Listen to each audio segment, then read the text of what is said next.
நிறைய போதை பழக்கத்துல அடிமையாயிட்டாங்க. அப்பதான் நந்தினிக்கிட்டையும் சொல்லியிருந்தேன், அந்த ட்ரக் அடின்னு சொல்லிட்டு அந்த டிராப் வந்து என் பையனுக்கு தெரியாம தினமும் கீழே கலந்துக்கிட்டு காலையில கீழே வந்து அந்த டிராப் சொல்லிட்டு கலந்துக்கிட்டேன்.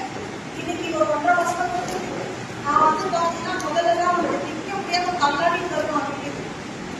லேட்டஸ்டாக 17 வருஷத்துக்கு முன்னாடி ரொம்ப வாமிட் ஆகிட்டு ரொம்ப உயரப்பட்ட அதிகமாயிட்டு நான் கண்டிப்பாக அப்படி ரொம்ப நிற்கிறேன். நீதான் அந்த அவங்க சொல்லி நான் மெடிசன் சொல்லலை, எது வந்தாலும் பார்த்துட்டு நீதான் பார்த்துக்கணும் அப்படின்னு சொல்லிட்டு நான் பார்த்துட்டு வேலையை பார்த்துட்டு இருந்தேன். ஒரு 2 மணி நேரம் தொடர்ந்து வாமிட் எடுத்தேன். நான் என்ன பண்ணேன், ஒரு சொல்லுக்குள்ள கட்சிக்கு கொடுத்தேன். நான் டாக்டர் வந்துட்டு நீ தான் குடிச்சு நல்லா வியாழ உடம்பு செட்டா அப்படின்னு சொல்லிட்டு ஒரு பயத்தை அதுல வந்து இன்னைக்கு வரைக்கும் 17 நாள் ஆகுது. என்னைக்கா ஒரு அந்த கிழமை குடிக்கிறது இருக்கும்.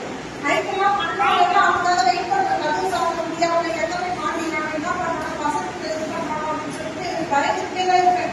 ஏன் சம்பாதிக்கணும்னா ஆப்போசிட்டிங் இருக்கணும், நம்ம பிள்ளைய இப்படி இருக்கே அப்படின்னு சொல்லி இருக்கும்போது ரொம்ப நேரம் வந்து நம்ம நம்பிட்டு ஆனா இந்த கூட்டா வந்து சொன்னேன். 9 மணிக்கு என் வீட்டுக்கு வந்துடுவேன். சாப்பிட்டா அம்மாவுக்கு பார்த்தீங்கன்னா டீ காலையில் வேலைக்கு போயிட்டே இருக்கேன். அதனால அவங்க